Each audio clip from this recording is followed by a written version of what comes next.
ఖరీదైన మద్యం పేరుతో చీప్ లిక్కర్ అమ్మేస్తున్నారు. 2-3 బ్రాండ్లు మిక్స్ చేసి కాస్ట్లీ మద్యం పేరుతో బురిడి కొట్టించేస్తున్నారు.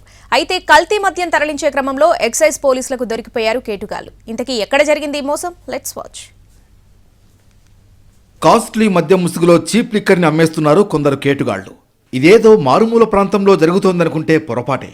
సంపన్నులు నివసించే హైదరాబాద్ బంజారాహిల్స్ లోనే ఈ దందా నడిపిస్తున్నారు.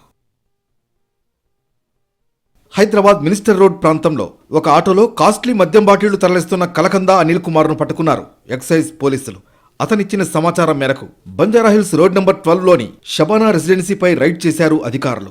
అక్కడ 10 మద్యం బాటిళ్లతో పాటు 189 ఖాళీ సీసాలు లభ్యమయ్యాయి. మద్యం సీసాలకు బిగించే సిద్ధం చేసిన 100 మూతలను కూడా స్వాధీనం చేసుకున్నారు ఎక్సైజ్ అధికారులు.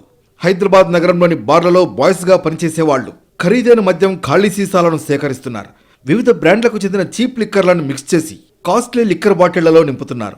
ఢిల్లీ, గోవా తదితర ప్రాంతాల నుంచి కాస్ట్లీ మద్యం తీసుకొచ్చామని మందుబాబుల్ని నమ్మిస్తున్నారు. వందల విలువ చేసే మద్యాన్ని అంటగట్టి వేల రూపాయలు వసూలు చేస్తున్నారు.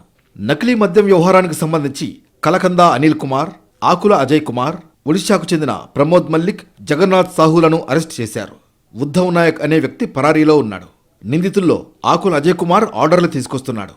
మిగిలిన 4 తాము తయారు చేసిన కల్తీ మద్యాన్ని కాస్ట్లీ బాటిళ్లలో నింపి సరఫరా చేస్తున్నారు. పట్టుబడిన కల్తీ మద్యం విలువ 4,15,000 రూపాయలు ఉంటుందని అంచనా.